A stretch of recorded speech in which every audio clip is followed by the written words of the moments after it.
What kind of sense is that make? But we walk around as if we got it all together. I still fight demons. All day, every day. My wife came and woke me up 3 times today. Those spirits had pulled me into a vision I couldn't come out of. God had to tell me, son, come out of it. Yes, Lord. I had to literally drag myself out of the bed. Why? Because those spirits didn't want me to come to church today. They didn't want me to give you this word. They didn't want me to tell you that your weapons are not carnal, but mighty through God for the pulling down of strongholds. They didn't want you to know that you can open your mouth and ask Jesus. And Jesus, He's going to fight for you. They don't want you to know that you can't think your way out. You got to pray your way out. You got to ask God to help you. See, humble means that you're willing to ask for help. Being humble means not only are you willing to ask for help, you're willing to accept it. See, what's the point of you asking me for help? And then when I tell you what to do, you don't want to listen to me. You just missed it. Because what's the point? You say, well, I'm humble enough to ask, but you're not humble enough to listen. We missed something. See, pride have you. When somebody keeps telling you the same thing over and over and over, we keep saying, pray her, pray her. We keep saying, fight her, fight her. Then you wonder why you getting beat up. You ain't swinging back. That's why your jaw on the floor. Pick your jaws up and get to fighting. What God say? Pull your pants up and tighten your belt. Time to what? Get in the battle. Where the soldiers at for real? Where the soldiers at for real? And sometimes when these demons come at me and I feel like my head is about to explode. Feel like my stomach is full of what? I'm nauseated. Feel like I'm being overwhelmed. Feel like I'm about to be taken out of here. But I got to collect myself and begin to rebuke these spirits. I got to remember that God said He'll never leave me nor forsake me. But I got to remember. So I can't remember my flesh. I got to remember the spirit. See, those that worship me must worship me in spirit and in truth. There was a time I woke up and I had a pain in my stomach. This pain felt like somebody was in my stomach and it was turning a knife. Slow, real slow. I woke up with it. It was Sunday morning. I kept telling myself, like, my God, I'm asking God, Lord, I rebuke this force in the name of Jesus. It's getting worse. I asked God to stop it. It's getting worse. What was going on? I said, man, this force don't want me to go to church. So now I got dressed real quick. Yeah, I'm ready. I'm standing outside waiting. I'm pacing. I can't even sit down. I hurt so bad. I'm pacing by my car. Oh, I got to hurry up to the church. I got to hurry up to get to church. The devil don't want me to get to church. The devil is a lie. So my kid come outside and say, oh, I forgot something. Oh, Lord, don't let me lose my temper. Yes, Lord. Don't let me lose it. Don't let me lose it. It's pain. Making me want to choke everybody out. Yes, Lord. You need to hurry up. If you don't hurry up, I'll walk to church. Yes, Lord. I got to get to church. So what happened was I got in the car. I'm driving up the street. God began to tell me, He said, before you hit them train tracks, He said, I'm going to loose you because I was just trying you. Yes, Lord. He said, I wanted to see what you was going to do. He said, I wanted you to see that when you was praying, it wasn't working. But was you still going to what? Believe God. Yes, Lord. See, we got to stop asking God for stuff that we don't really want it. You be asking God, take me higher. But you don't really want to go higher because when you go higher, that means you got to go through the fire. And it means you got to get burned. That means you got to get purified. That means that, you're going to hurt sometimes. You're going to feel trouble sometimes. You're going to feel like giving up. But God say, if you'll believe me, He said, I'll bring you all the way out. We get messed up in the church now. We want all the cars and the clothes, the shoes. We want to look nice. We want everything to be a high price. We want everything, but we don't want to suffer. Yes, Lord. We don't want to suffer for nothing. Suffer means that you're going to have to go through some pain sometimes. You're going to have to feel like you don't know what's going on, but you got to believe God anyway. When I first came into church, when I first got my deliverance and God, He gave me discernment. First thing I recognized, I was sitting here and I was looking at Apostle. And she kept walking back and forth. It was a time where Apostle, when I got here, Apostle wouldn't even leave the pulpit. She'd just walk back and forth. She'll walk right here, she'll be preaching, teaching, and she'll stop. Lean on one leg, lean on the other, walk to the other side. So what happened was God began to tell me, he said, look at her leg. I said, oh. He said, she in pain. Now, if you don't have no discernment, you're not going to notice. Because it's not like she walking around like preaching. She just walking regular, but you can see if you can see with God's eyes. See, God started showing me, he said, you're in pain. So one day, I called Apostle. I really didn't want to say it because you got to remember, I was listening to all the spirit I possessed. Yes, Lord. So I didn't know who this was talking to me. I was like, I don't know. I don't want to speak pain on them. Yes, Lord. So I ain't know. So I said, God kept urging me. He said, ask her about her leg. So what I did was I said, yeah. Let me get some.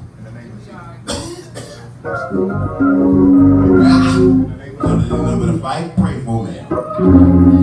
So what happened was I asked, I said, Apostle, what's wrong with your leg? She said, what?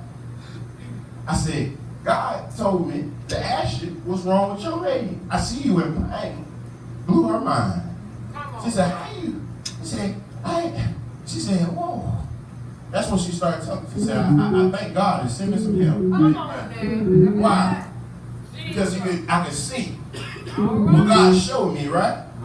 It wasn't my eyesight, I promise you. It was his eyesight. See, when you got real discernment, you ain't got to look at somebody and just see. If I look at Edward, I shouldn't just see Edward. When I look at somebody, I don't just see them. I got to see God.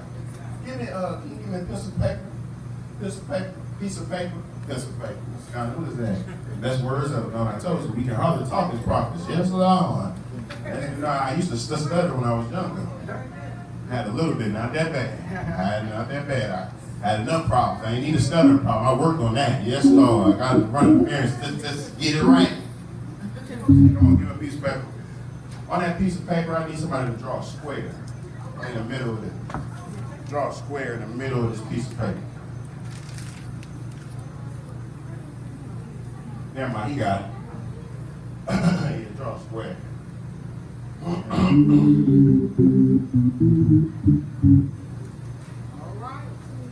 Now, how many squares you see?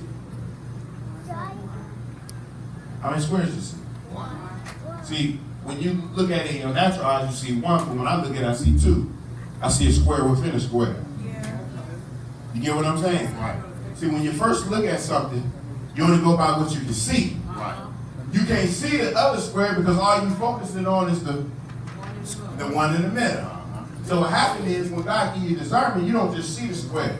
See, I see that this square got a back too, so actually it's what? 3 squares. Front square, and in the back. It's 3 squares, right? So that's how people are. So when we look at people, we just focus on that one square. Right. And that's all we see. We think that the whole person is square. That's why they always say, stop putting me in a box. Because we'll put people in a box real quick. We'll look at them, all we see is that square. We ain't got no discernment.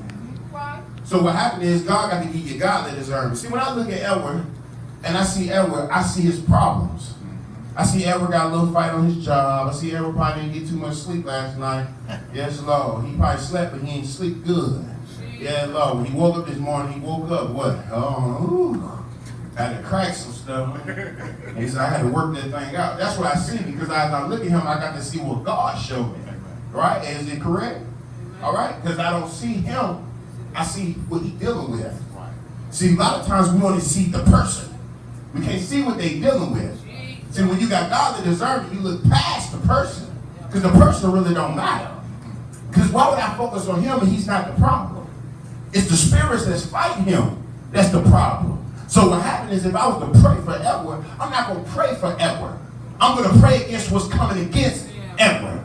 So if he know that he got back problems, what am I going to pray against? The spirit that's causing his back problems. Right? But most people, what they do is they'll come to him and say, you got back problems. Did you take some Tylenol? What's wrong with you? You get you a goodie. You'll be all right. Why? Because they're looking at it in the natural, and they're not looking at it in the spirit. It's a big difference difference between spirit and natural, carnal and spiritual. We say, the Bible says, carnal, to be carnal-minded is death. So that means if I'm carnal-mindedly looking at you, I'm killing you. I'm going to tell you that, I heard about you. They said they found a tumor. I don't know how much longer you got to live now. Listen, what we gonna do? We gonna get together. We're gonna make sure you got insurance. We make sure we gotta bury you now, because you gotta have that insurance. That's how people they kill you before you kill. I'm supposed to be dead. I ain't even dead. You done killed me already. You done wrote me off already. But a person who got discernment can see it's not the cancer that's gonna kill you. See, cancer don't kill you. Headaches don't kill you. Being shot don't kill you. Death is what kill you. So when I go against the spirit, I'm not going to go against cancer. I'm going to go against death. Because it's death that got an assignment on your life. It's death that kill you. That's why some people have cancer for years, or some people have cancer for months. Some people get shot 5, 9 times. One person gets shot 1 time and die because they had an assignment. Nobody rebuked the spirit of death off of them. That's why you notice that all your life you've been going through stuff that should have took you out of here. But it never did, because God was rebuking the spirit of death. He said, yeah, you can touch them, but you can't take them. Yes, Lord. He said, because their soul belongs to me. Yes, Lord. Sometimes we got to know the difference between affliction and being afflicted. Yes, Lord. Because you can be afflicted with a spirit and you can cut that spirit off. Yes, Lord. But when you being godly afflicted, it's a big difference because you just got to get through the trial. Yes, Lord. You think Meshach, the Abednego, and whatever the other name, yes, Lord. You think that they wanted to go in the fire? Yeah, right. Who gonna look in the fire and say, yeah, come on, we just gonna walk up in here? Yes, Lord. They said, well, we gonna die, let us die in the Lord. Yes, Lord. They got pushed into the fire. So that lets you know that it was doing this. Oh, no. It's getting too hot. I don't want to go. So they had to push them into the fire. And the people who push them in the fire died. So you gotta be careful when you be trying to push people into stuff that they ain't supposed to be going into. See, the same people that'll push you in the fire can't even stand the fire themselves. You've had some people, they be mad with you because you're doing something they can't do. Yes, Lord. That's the only reason why they mad with you. Because if we was doing the same thing, you wouldn't have a problem, would you? But guess what? Everybody can't go through the pain that you went through. Everybody can't go through the flames that you went through. Everybody can't go through the word curses that you went through. Some people can't even take a headache. They get a headache, they call off work for a whole week. I'm not going to work, my head hurt. It's over. But some people say, even though I got a headache, these bills are still calling me. I got to go. Be in this. Woo, girl. Woo. Doing your work and you half sleep off them drugs. Yes, Lord. Messed up, but you gonna what? Make your way through. How come we can get on the job and we can make ourselves do some stuff? We can make ourselves push through pain. We can make ourselves push through hurt. But when we come to God, we can't make ourselves push through nothing. It don't make no sense to me. If I am gonna do something, let me do it for Jesus. Because Jesus is the only one who gonna reward me. If you hurt for your job, you gonna still get paid the same amount of money. They're not gonna give you more because you were sick on that day. What they gonna say is, here you go, your paycheck. You gonna look at your paycheck and say, my God, I went through all that for this little old bit. Matter of fact, I took some extra hours thinking I was gonna get more money. Found out them taxes said, thank you very much, because we gonna take more than a little bit. But when you get with God, he say, I am a rewarder of those who diligently seek me. What does that mean? That means if I press my way through, God got something on the other side waiting on me. And when I get there, it's gonna be better than where I came from. But on your job, I don't care if you get to the other side.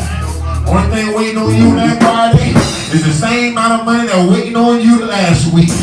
That's why I'd rather give more to God than more to me. Man can't even, man, come on.